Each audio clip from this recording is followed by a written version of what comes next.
Welcome to the Fishline Chronicles. I am Uncle Tats. I'm here with Rob and Donald. And just as I've never left, there's always a problem. But here we are. I'm glad to be back. Thank you, everybody, for all the happy vacations and happy birthdays and whatnots. Rob, Donald, thank you so much for holding it down for me while I took a nice little break with my wife. She greatly appreciated me not being tied down for a little while and not constantly talking about the Yankees. I think so. That was her vacation. But Happy birthday to you. Happy birthday, my guy. yeah, and quick shout out to everybody in the chat. I've been away, so I'll do the roll call. We got Medina in the building. What's going on, Medina? We got Chris the Flash, NFE, my brother. How's everything going? Dev Finch, what is going on? We also have Jonathan in the building. Missed you, Jonathan. We got Anthony Garcia also in the building. So we got a nice little crowd here. Stephen B., what is going on? So one of the things that we were talking about, well, that broke in the news yesterday, Anthony Volpe. How about the rookie bust winning the fucking Gold Glove, huh? I couldn't believe when that happened. The guy that nobody wanted to stay, that they want to move from shortstop, is the youngest shortstop, the first Yankee shortstop to win a Gold Glove in their rookie year. Not too Far bad. more pertinently, how does it feel to be 175, my guy? No. I'm 176 now. It's been a week. Oh, of course. 176. You climbed up to 176. How does it feel to be reached 176, man? I feel good, but obviously you can see I don't look so good. You look good, man. Don't sell yourself short. For 176, you look incredible. Yeah. You don't look a day over 175. No, yeah, I appreciate that. But no, it's another year. That's all. Another year for me, another year for all of us in the community, and we are really looking forward to it.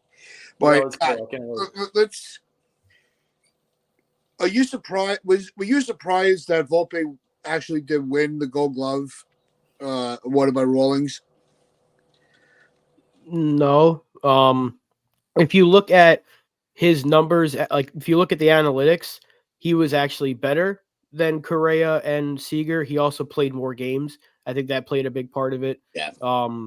He did have more errors, I believe, but at the same time, he still had a really good season defensively. I would like for him to work on that arm strength a little bit, but other than that, he's played a really good shortstop. And I mean, I'm happy for him. It's first Yankee rookie to win the Gold Glove. That's a pretty big deal. He had some stiff competition. Correa and Seager are no jokes, and he was able to beat them out. So, no, it's not a bad word, NFE. It's not a bad word. Analytics is a good thing, just not to the Yankees. But they don't use it correctly. But no, I'm happy for him. I'm glad he won it. It's nice to have something to celebrate this year. We're going to have a Cy Young Award given out in a few days, I think it is, or weeks, whatever it may be. So, hey, at least something good came out of this season. At least we can say that. Volpe, while offensively it was an up and down year, defensively we saw him work on some things early on, and there's still some things to work on. But hey, starting things off with the Gold Glove in your first year is not a bad sign by any means. So I'm happy for the kid, and hopefully just continues to get better. I'm happy for the kid too. What an achievement! I mean, we're talking about a very young guy who grew up loving Derek Jeter, grew up loving the Yankees, and in his first year won a Rookie of the Year. Sorry, I won a Gold Glove, just like Derek Jeter. It's a great story. I'm very, very happy for him. It'll mean the world to him and his family, that's for sure. So without a question of a doubt, it's a great achievement. Would I have given him the Gold Glove? No, personally, I wouldn't. It should have been Seager or Correa. For me, they're better shortstops. I think the eye test would tell you that. I do think that we are overusing analytics a little bit. The errors should be taken into account. He had by far more errors than the other two candidates. I'm not saying anything bad about Volpe. Don't get me wrong. Volpe's great. Really happy for the kid. Really good defense. But Gold Glove caliber in his rookie year, that's a big statement. That's a big thing. I think that, I know the analytics said that certain things were he was superior in, but a lot of errors and his arm strength isn't great. I think that you could work up to a Gold Glove. You know what I mean? I think that I think it should have been Seager and Correa. I'm a little bit surprised. I didn't think he played flawless defense by any stretch of the imagination. He just played solid. Solid for me isn't Gold Glove caliber just yet, but I still think Peraza is a much better shortstop. But I'm only going by the eye test, not the analytics. But the eye test, Peraza just seems a little bit like he's got a stronger arm and better range. But that's that done. Peraza is never going to be shortstop now, that's for sure. I'm kind of with Medina here. It should have been Seager. And Volpe has the range, but not the arm strength. Yeah, he's got really good range, but he doesn't have the arm strength for me. But listen, I'm not going to argue it. Hey, the Yankees won an award, and he won an award. And if you want to give an award to someone, it should be a kid that's as good as Volpe and is hardworking and is desperate to be great as Volpe. So I ain't complaining. I'm surprised, but I ain't complaining. Yeah, I think surprise is really. I think that's going to be the key word going around, because of the fact that he's a rookie, like you brought up. He did have the errors. He's not the best range at shortstop. He's got good feet, but he just doesn't have the range. No, he does have the range. He just doesn't have the range. The arm strength, yeah. He and Seager are very similar in that regard because Seager has good range, but his arm strength isn't as good. Correa is the better of all three in terms of range and arm strength. Correa's arm is ridiculous. That's why he's a Platinum Glove winner. Yeah, no, but, I think it goes more than the analytics or the eye test. The games played, I think, was really the key factor. I think, when you have somebody at shortstop, especially in today's game with rest days and all this bullshit with the schedule, I think the fact that he stayed available for every game, I think that's what gave him the edge. And I think, because I think he played every game but 4, during the regular season. And even the games where he wasn't in the starting lineup, they were still getting him involved in the game. I also think, that when you make yourself available for your manager every day, that increases your value to the game. And that's what gets the edge on Seager. But I thought Seager had it locked down. I can't lie about that. I thought that he had it in his back pocket, and that was the end of it. I agree. Well, I think I think games played really played a factor because Volpe played 157 or something like that. Seager was about 118, and Correa was about 130. So there's a pretty big difference there. It's like if they would have given Rizzo the Gold Glove at first base, you'd be like, well, he didn't play as many games as the other guys. So I think games played is a big factor in it.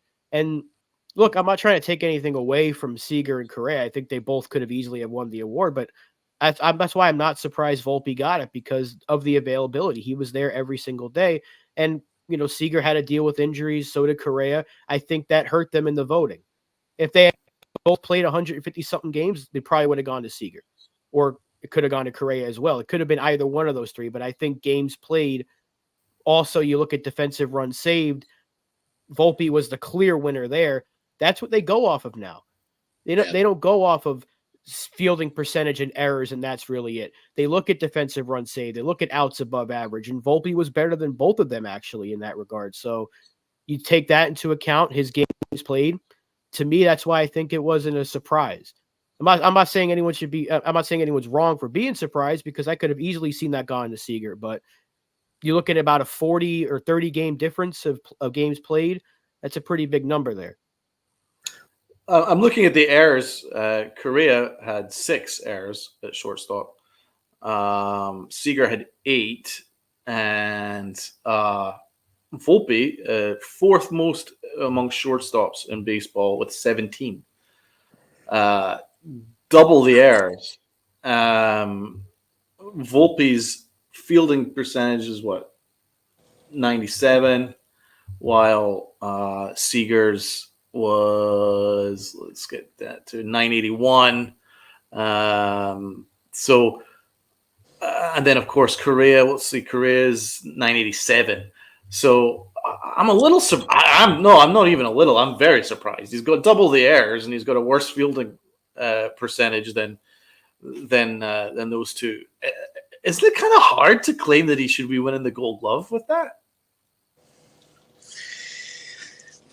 It's all perception of the guys giving the awards. You know, I think that being fans of the team, you know, and fans of his, I think we're more critical. I that's the way I'm looking. You know, that's the way I look at it. I think we grade them on a harder scale than what other people may. And I think that's what's gonna, you know, that's the factor. You know, what we're, you know, Rob brought up the stat with the defensive runs saved. That's a big stat these days with the defensive metric. You know, so you calculate that with, you know, his availability, you know, because of the games played, you know, the star power, the pressure of the, you know, being the Yankees rookie shortstop. I think that was also into the equation, although on a very small scale through the MLB spectrum. But on our eyes, if you're going to be the shortstop for the Yankees, the pressure is on. And I think overall through his season, not just with the glove, I think he delivered. The batting average wasn't there, but when you look at, you know, having a 2020 season, you know, we never had a shortstop that did that.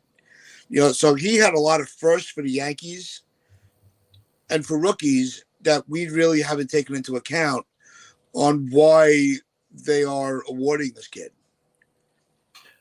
And further to your point, and just to add further to the discussion, the defensive run save metric, Volpe's total defensive run save was 15, third on shortstop, and his competitor Seager had 5. So that's quite a massive difference in DRS right there. So obviously Volpe has him beaten all ends up with that, as well as the fact that, yes, a lot more innings, 1,346 to 951. So that's, again, massive difference. Far more games played and double the DRS or treble the DRS. That is pretty significant.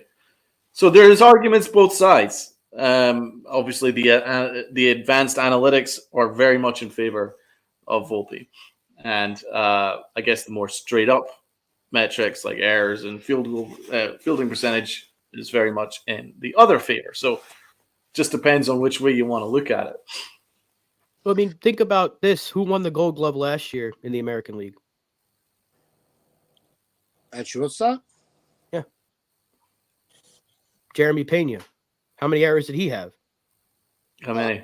19. So, Jeez. like They don't care about errors. They don't care. Like, so, like, that's why I don't look at that and be like, oh, Volpe shouldn't have gotten it, or I don't, you know, anything like. I'm not saying any of you guys are wrong for being surprised, because there was a part of me that was like, he's not winning it, but when he won it, I was like, hey, awesome, I'm happy for him. And I wasn't like in shock, but they clearly don't care about errors anymore, because sometimes they give errors to people when they don't really deserve it. Like if a first baseman drops it, they go, well, it was because of the throw. They don't know how to give out errors anymore. I'm not trying to excuse Volpe for the 15 errors. That's a good point, man.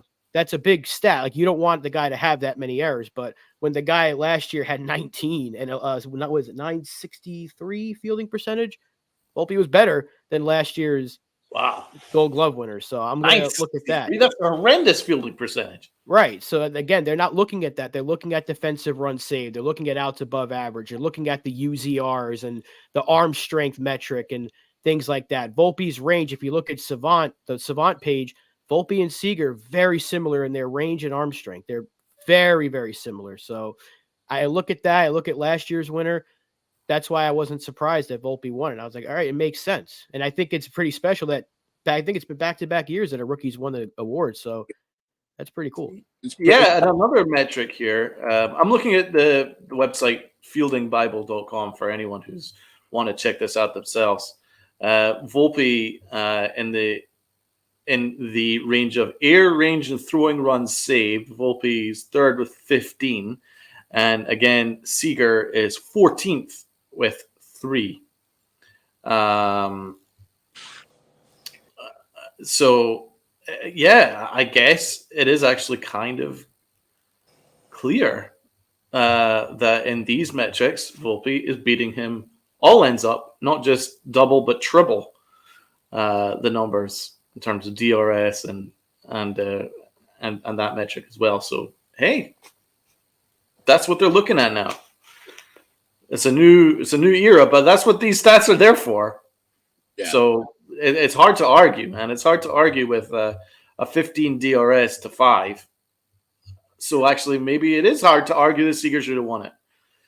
Yeah, well, that's usually what happens. Once you start really taking the deep dive, you kind of like, all right, it starts to give the decision a little more clarity.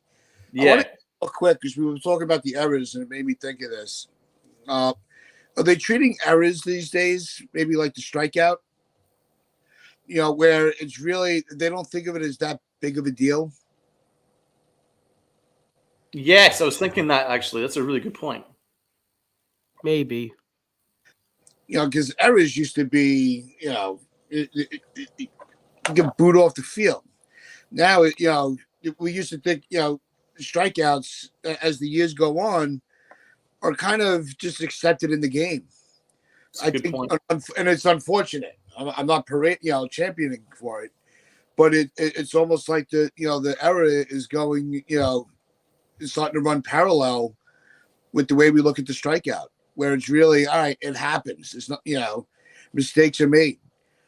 We can't expect them to be completely flawless at every moment of every inning. So there's something that popped in my head. I want to get your takes on it. It's interesting that popped in your head because that popped in my head as Rob was going through that as well. Yeah. Like, great or terrible minds think alike. It depends on which way you want to look at it. But yeah, I actually agree with you there, man. I think that's the case.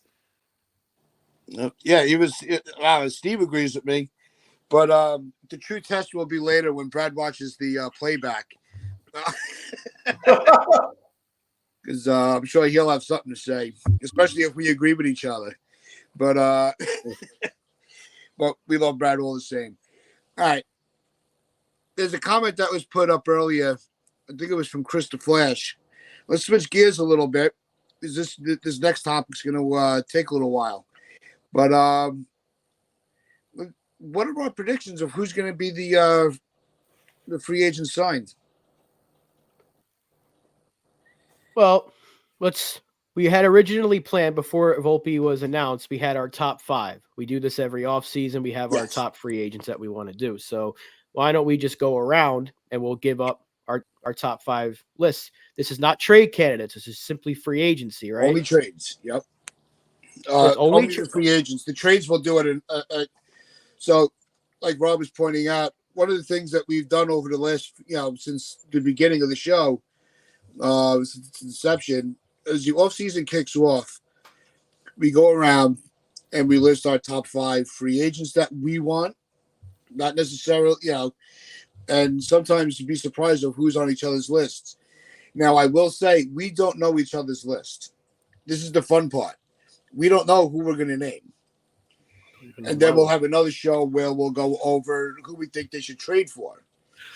And we have a fun discussion with that. All right, so let's list, before we get into our top 5, who the MLB top 5 free agents are according to MLB.com. So the top 5, obviously, number 1 is Ohtani. Number 2 is Yamamoto. 3 is Snell. 4 is Bellinger. 5 is Aaron Nola. So they're expecting pitching to be a priority this offseason, from what I'm looking at on this list. So we'll kick it off with Rob, being you're in the top corner there. Who are your top 5 of the free agents you would want to acquire? Strictly going from a Yankee standpoint, my number 1's Cody Bellinger. I need the big lefty bat. I love Yamamoto. Spoiler alert, he's number 2 on my list, but I need that big lefty bat, and I need to attack the obvious glaring need in the outfield that we have not addressed in the last 6 years. We need a left fielder or a center fielder. Wherever you want to put him, you could put Florial in left. You want to put Bellinger left, you put Florial in center until Dominguez is healthy. I need that big lefty bat in this lineup, in between Aaron Judge and Giancarlo Stanton, or if you want to put Bellinger before those two, I don't care. However you want to do it. The Yankees need balance. They need to get another big lefty bat, a guy that can hit you 30 to 35, maybe even more homers a season. Last year, he's had a great season for average. He gets on base, really good defensively, underrated speed. The Yankees need this bat. They need it. They need it. They desperately need it. And they should do whatever it takes to go get him, because we just heard from the news from yesterday that the Padres might not trade Juan Soto until the deadline. So it's looking more and more like Bellinger could be that guy. They need to do whatever it takes to get him. He's my top free agent. All right, Donald, who's your number 1? Has to be Yamamoto, I'm afraid. That's my number 1 for sure. Give me Yamamoto. Pitched a complete game in his last start in Game 6 of the playoffs there for his team in Japan. Guy is ridiculous, and Brian Cashman was there to watch him throw a no-hitter recently. So he's interested. The Yankees are very interested in this guy. He's got ridiculous stuff, and I think the whole Asian market tied to the Yankees again would be huge for the Yankees. Huge in terms of more interest worldwide, international market. How much we took care of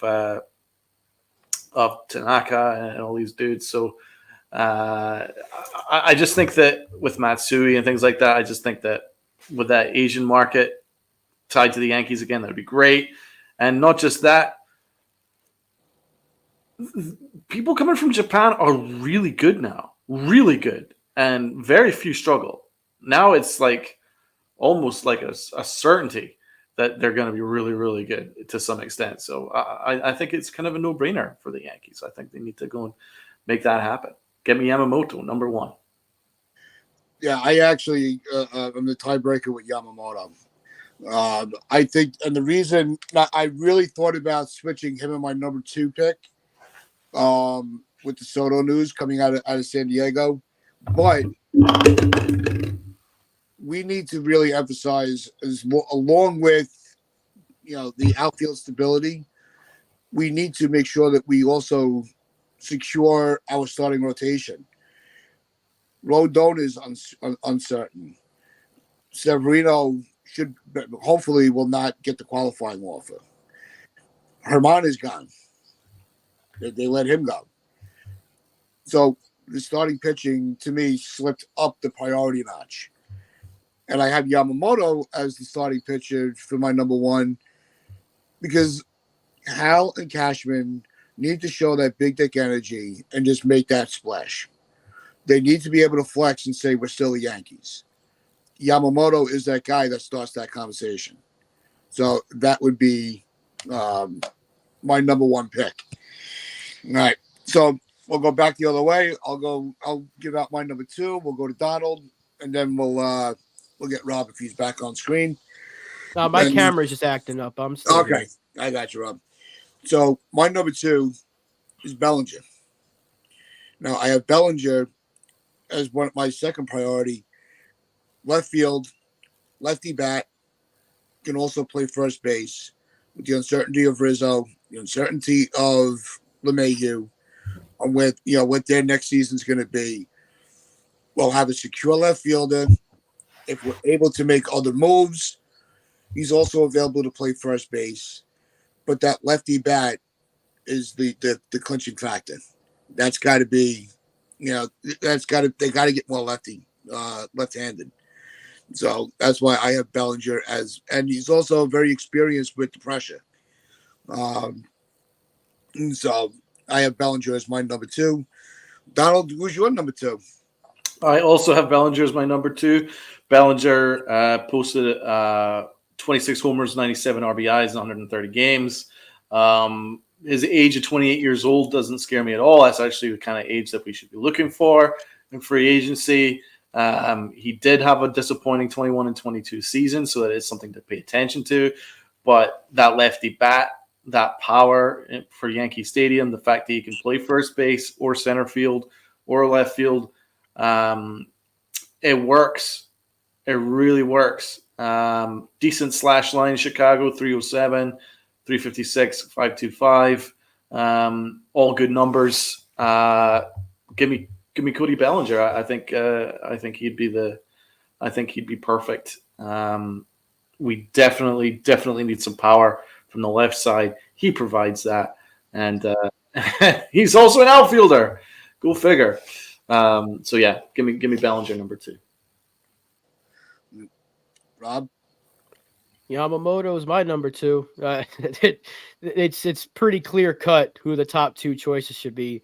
Yes.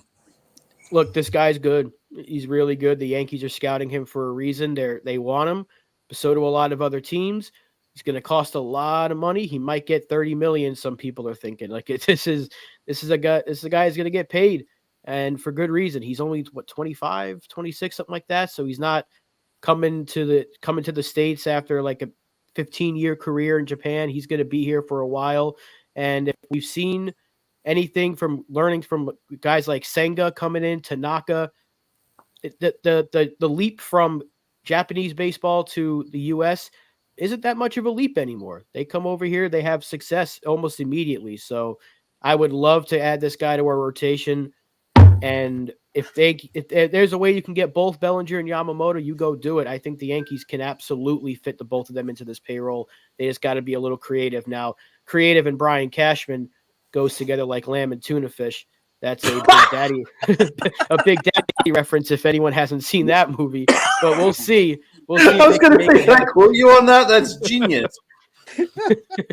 We'll see. But yeah, Yamamoto's got to be number 2 on that list. All right. So, Rob, back around the horn. Let's go to number 3. Number 3. We're going overseas again. We got Jung-Hoo Lee, the center fielder in Korea. I think he's a guy that could come over here and be very good. The Yankees, once again, lefty bat, plays the outfield. What do the Yankees need? A lefty bat that can play the outfield. Doesn't strike out a lot, gets on base, high average. Did have a bit of an injury issue last year, which fits right up the Yankees' alley, but his numbers before that injury this season have been really, really good.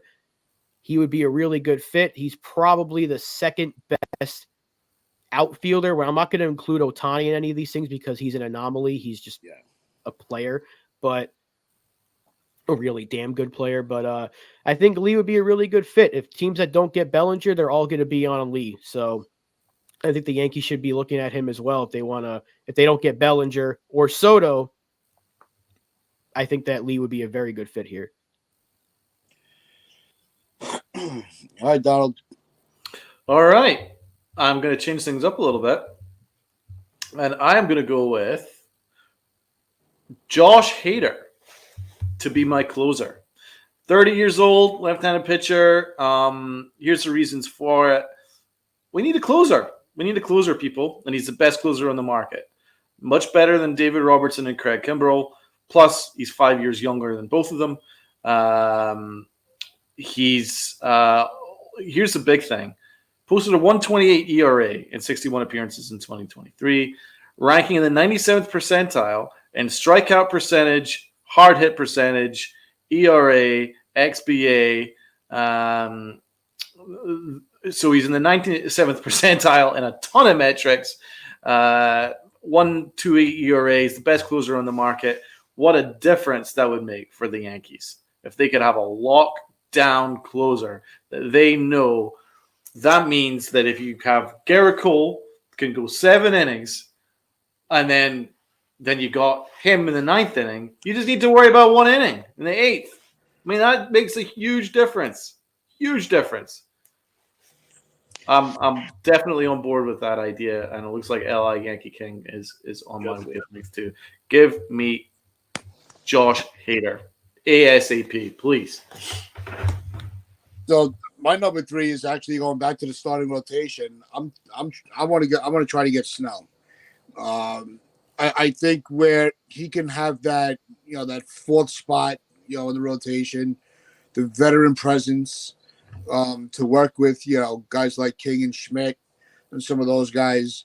So I think that, surprisingly, I usually don't go for the veteran guy, but I think Snell can be the right veteran at the right time as his club continues to try to also get younger in other areas, especially, the interactions with the bullpen arms, before and after games. I think Snell could be an asset to this team, on and off the field. And so I have Snell as my number 3. My number 4, I actually have Brad Hand as my relief pitcher. I think he's a guy that you can use at, in the closer role. Again, also seasoned guy. Other younger arms can learn from him. So I'm leaning more towards Hand over Hader.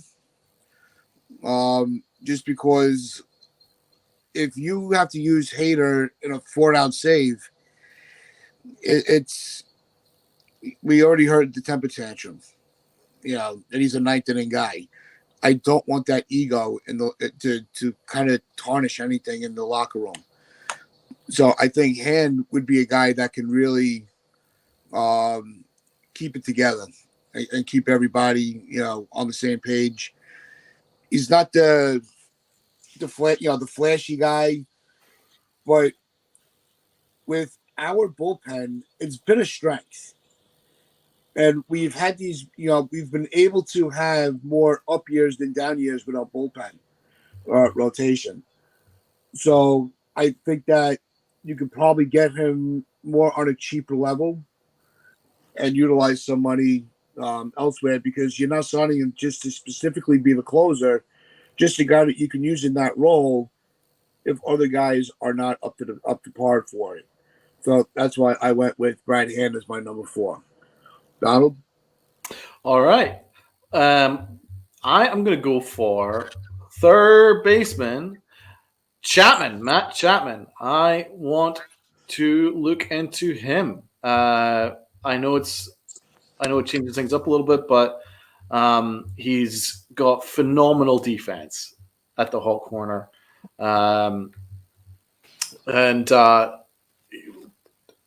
He's had a couple of top 7 AL MVP finishes. He's 2 Gold Gloves. He's a multiple Gold Glove guy.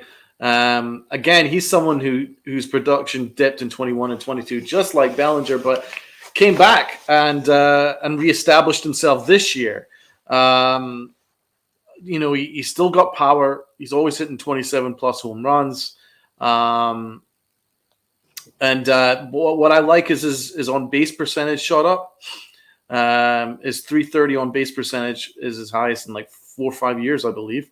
And another good thing is the market is thin there in third base, so the Yankees can really attack that, put together a strong offer, and probably land him.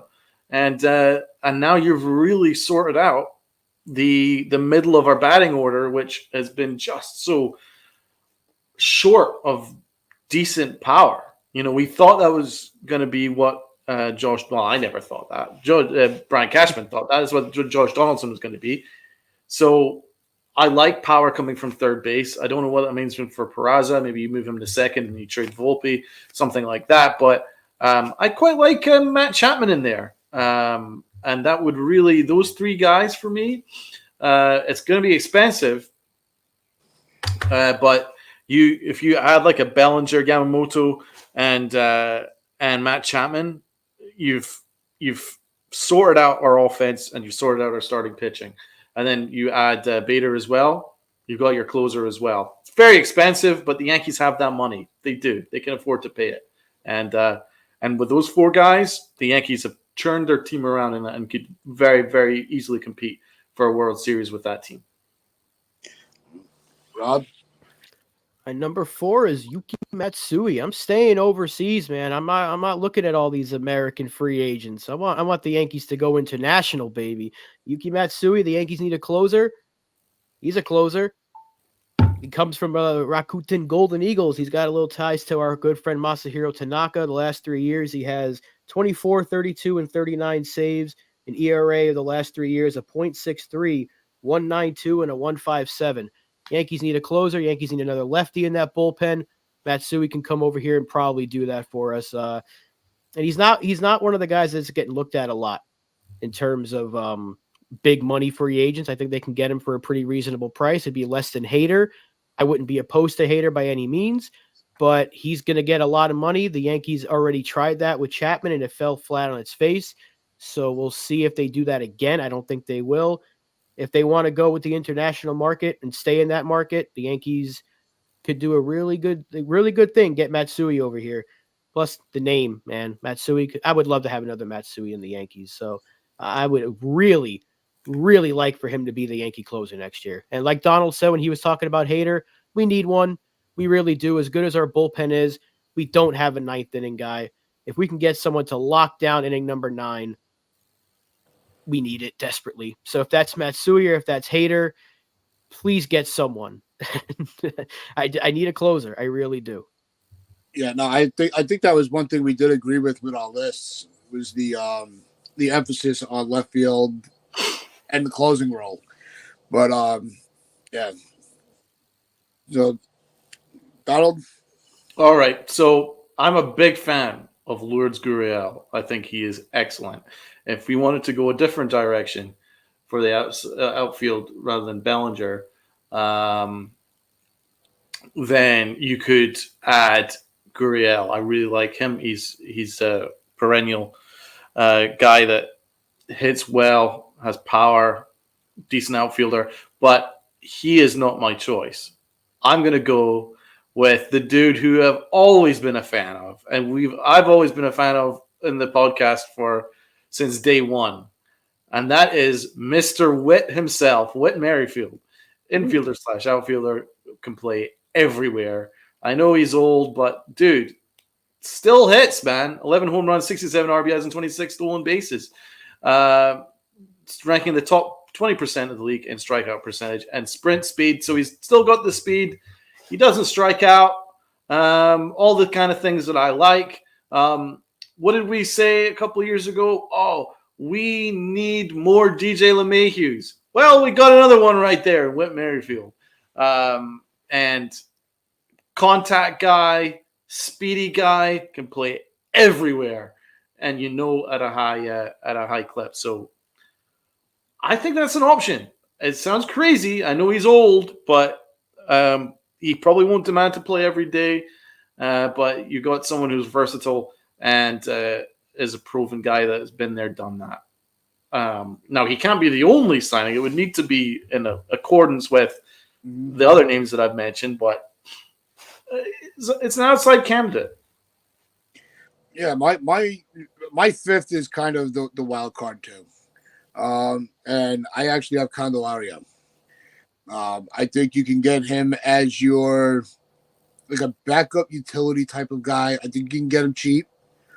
Because when you look at the free agent list, it's costly. These aren't cheap players that we're mentioning.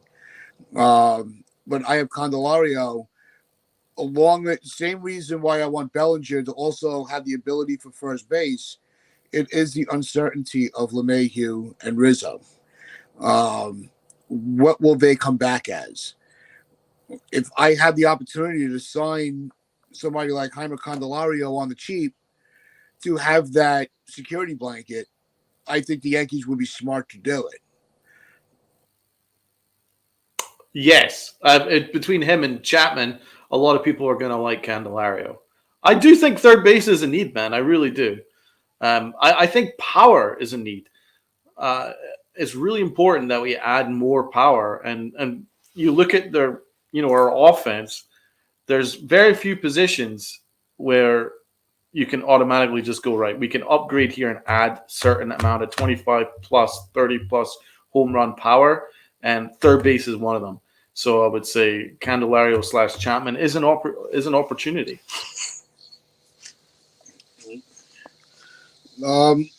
We've had some really good conversations going on. I never gave my fifth, Tats. Oh shit!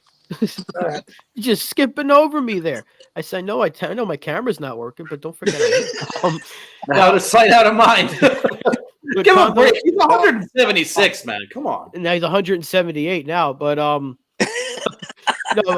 Candelario is also my number 5. I think if the Yankees do look at trading Gleyber Torres, that frees up second base for Peraza, and it fits into what Hal Steinbrenner said last year with Peraza and Volpe being the future of the middle of the infield. We know Volpe ain't going anywhere from shortstop now, so that does leave Peraza either play third or play second. I think he can do either one fine. Candelario is a switch hitter. He doesn't need to be locked into a position. You can sign him for kind of cheapish, and he can be an everyday guy, or he can be a bench guy. But switch hitter, Yankee Stadium, again, we need as much of that as we possibly can get. And if you do plan on signing Bellinger and Yamamoto, let's just say they do get those guys, you're going to have to clear some salary as well. Mm-hmm. Gleyber Torres is about to make $15 million or so in arbitration. They might have to move him simply to clear some money to bring in these two big free agents. Now, you could always just extend Gleyber and work some other things out, but let's just say they move Gleyber. That opens up second base for Peraza. Candelario plays a good third, switch hitter, lefty bat. It all fits in. And LI, you may not think third base is a need, but they might not be locked into Peraza playing third base. They might want him at second. We don't know what the Yankees' exact wants are. They might not even be sold on Peraza in general. So you might think Peraza is a third baseman, but do the Yankees think he is? Because they didn't seem to trust him very much all last year. It's like they didn't play him every day. And plus, LeMahieu could still play a fine third base unless they move him as well. So we don't know what they're going to do. So if they do trade a LeMahieu or a Torres, you're going to need another infielder just in case. And Candelario can come in here and provide us, at the very least, a good option in case something goes wrong, which, as we learned from last year, we need options that aren't Jake Bowers and Billy McKinney and Franchi Cordero. Yeah. So Candelario would be my number 5, and I think he'd be a fine fit here. I agree. And I want to ask Li, like, who does he think is in need? If he doesn't see third base as a need. So, okay, so let's say we got Peraza there at third, and then you go Volpe at short. There's not a lot of power coming from short and third right there. Solid contact, but not elite power. Torres, as Rob says, $15 million in arbitration. That's a lot. It's a lot. You can move Peraza to second base. I'm a big Peraza guy. Peraza is my guy. I'm a ride or die with Peraza. Peraza is my guy. I love him. But I think third base is a traditional power position. I would like to upgrade the power at third, but you can move Peraza to another position, second base. I certainly don't want to give up on Peraza. I think he's fantastic. And a shout out to my guy Pete here. Yo. What up?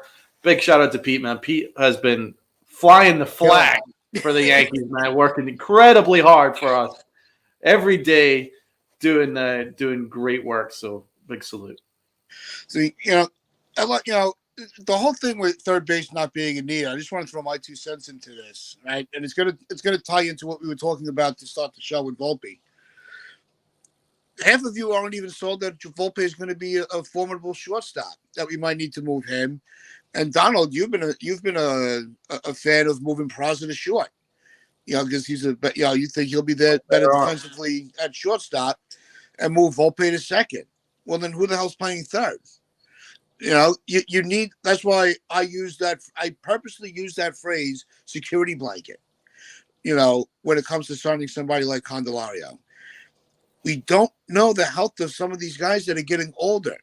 Bring in somebody that you can get possibly on the cheap that you could just have that just in case.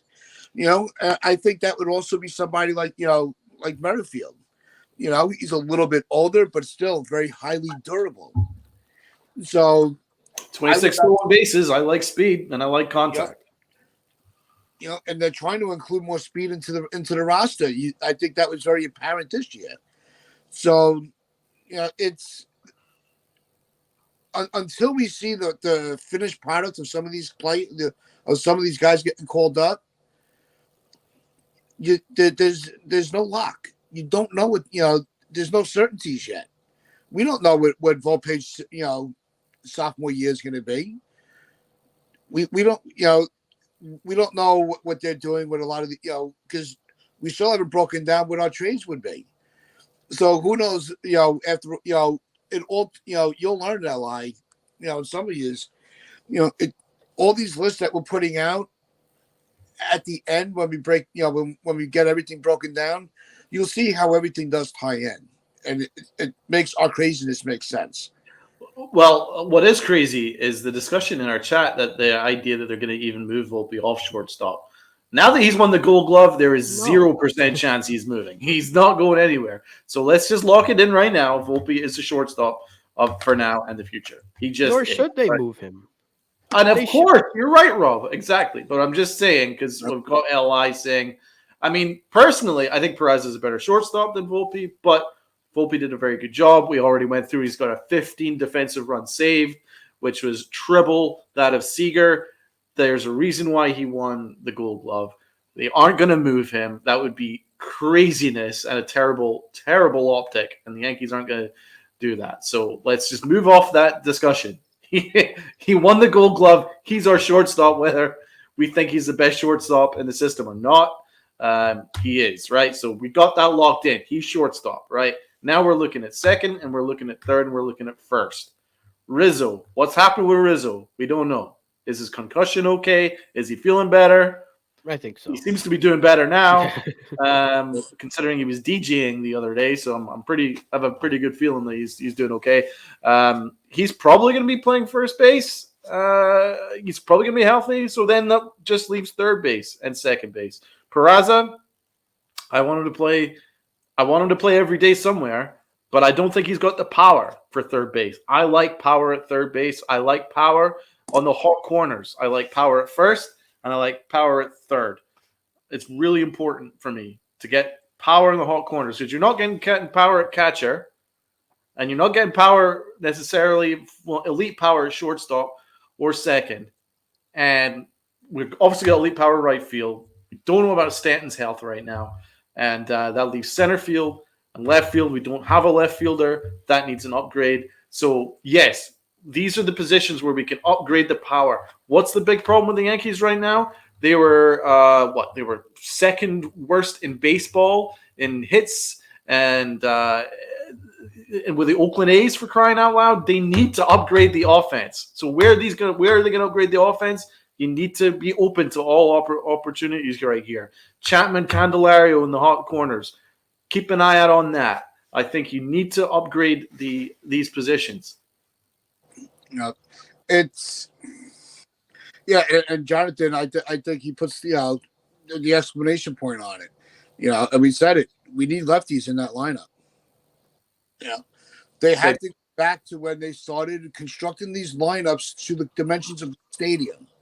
Not just because of the financial situation. It's, if you build it, they will come mentality. If you get the right amount of lefties in a lineup to balance everything out, and they're able to capitalize on the dimensions of the ballpark, the success of the team based off of that is going to bring the revenue in once they actually get back to the postseason. So that's where the postseason revenue will come in, and everybody will be happy, like Scrooge McDuck diving into their swimming pools of money. They got to open the vault first, though. They have to be aggressive this offseason. That's the bottom line of it. It's time to open the vault, go almost like 2009 all over again, and just go on that spree. Address the needs first. Don't just go off of who you can get on the cheap. Yeah, no, right. No more. I don't have any faith in Cashman talking tomorrow, but let's look at another comment here. Jared, per SNY, Mendoza is a finalist for the Padres job. Good riddance, as far as I'm concerned. Tats. What are your thoughts? It's I don't. I just think that it all comes down to everybody's going to have their own take on it, right? I have mine, you have yours, Li, all of us. When it comes to the free agency, it's all a crapshoot. The Yankees can go and they can put offers out for everybody. If the player and the agents aren't interested, the calls aren't coming back our way. So it's all right now. It's just all a pipe dream. Open the vault, says John Doe. Good to see John Doe in the chat. What's going on, John? It's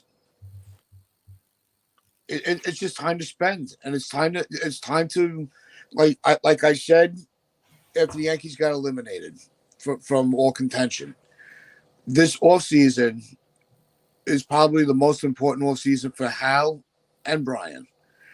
They have to establish themselves as the Yankees, not just some mid-market team playing in a big city. So it's all eyes are on them right now. And Li, I just want to say I agree with you about Peraza. I think he can be a very good third baseman. No one should be disputing that. He proved it. But do the Yankees want him there? Every time you bring up a discussion like this, I'm not going to attack you for your opinion like Sunil might, because he's just constantly doing that. But I think you're right about Peraza. I think he would be a very good third baseman, but do the Yankees want him there? Do the Yankees want him in general? Because this is their number 3 prospect at one point, and they've treated him like a number 30. Yeah, not even a number 30. They treated him like he was just a regular minor leaguer that can help you when needed. And we got what we want out of you. Get back to the minors. So it wasn't until they absolutely had to play him that they played him 2 years in a row. So I don't know Rob, you're right. They couldn't wait to give up on him. Right. I don't know what their plan is. So until they figure that plan out, we shouldn't be locking Peraza into any position. Now, if the Yankees have this, light bulb go off and say, hey, maybe we should trust him because he hasn't really proven us to be wrong about him because he's been good. Whenever he's been given a shot, he's shown the signs of being a good major league player. If the Yankees have that light bulb go off, we should trust the young kid that's going to cost us pennies on the dollar compared to Torres. As much as I like Torres, that would make more sense financially to allow you to bring in other free agents. So until they decide what Peraza's role is with this team, he's not going to be locked into any position. That's the thing. But I do personally, I agree with you. I think he could be a really good third baseman. So, and yeah, we all want the future. Like that's what everybody wants. But do the Yankees want it though? Again, we know who's running the show. If it was up to us, they would have been here a long time ago. Tats was calling for Dominguez to be up here on opening day. So let's not get it twisted. Tats wanted this too. Yeah. I wanted this too. Donald, who are you arguing with? Yeah, I think it's our podcast. Our prospect. I think it's fans in general, not specifically us 3. Yeah, we've been championing these prospects since day one. I've been wanting the Yankees to choose a direction since day one because that's one thing that they haven't done. They've been sitting in between. They're like, we kind of want to compete, but we kind of don't want to spend to compete. So we're gonna also kind of give our chance to prospects. We want to really give an opportunity to our prospects. So they've been in between. And so we have to choose a direction, right? So I am not going to disagree with L.I. Yankee King here with what he's saying. He's like, what happened to every Yankee fan saying, Wells, Peraza, Volpe, Dominguez being the future of this team. This is why we can't handle New York stuff because media sees a shiny toy and goes, oh, shiny. Right. Interesting points there, right? It just depends on the direction the Yankees want to be, right? If the Yankees want to feel like they want to compete, then they do need to spend, right?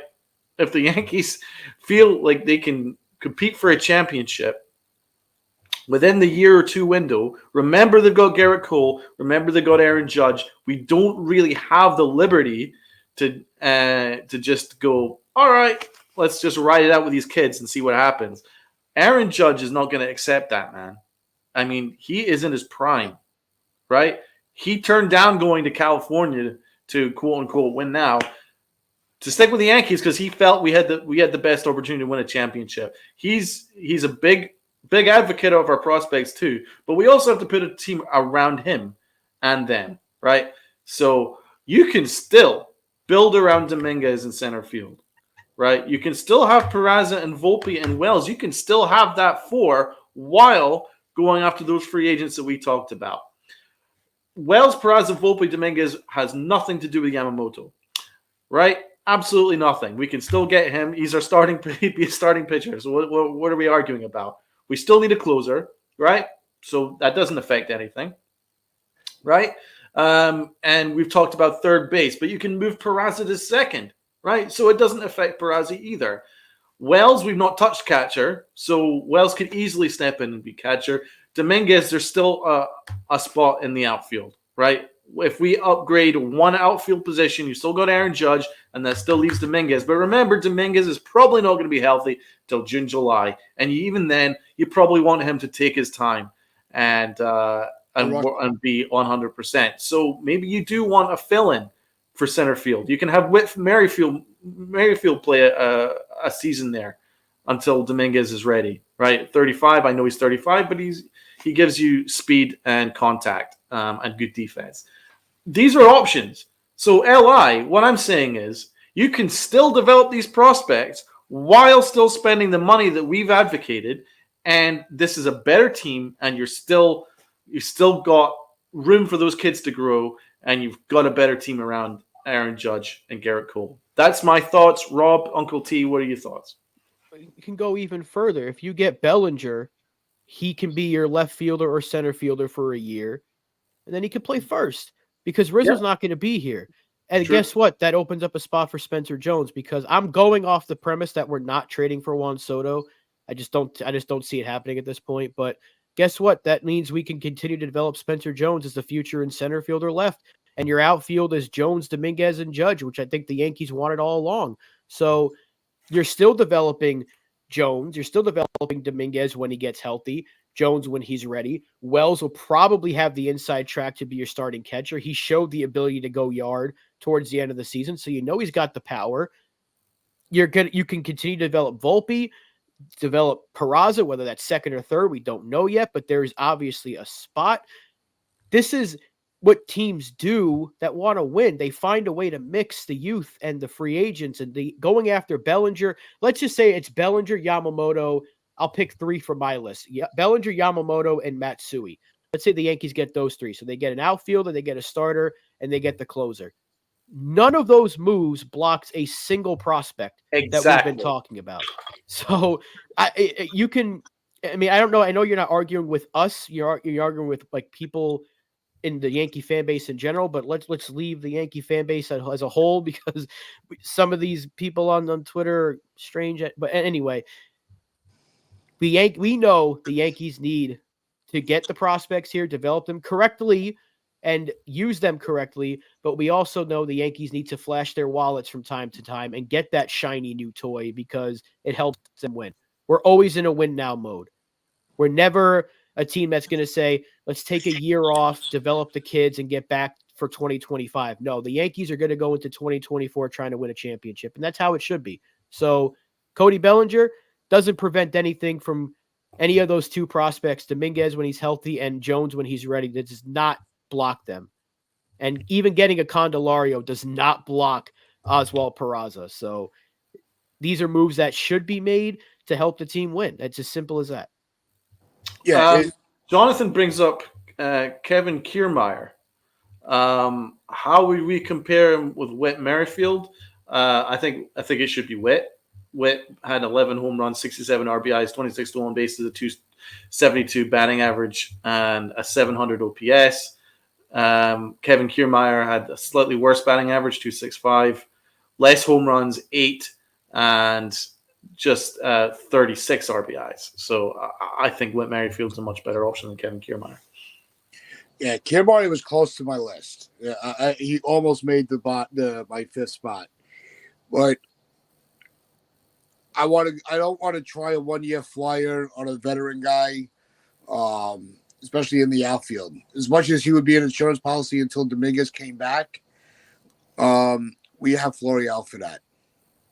So I can't go through a whole year screaming about Florial not getting a fair chance and then block him again.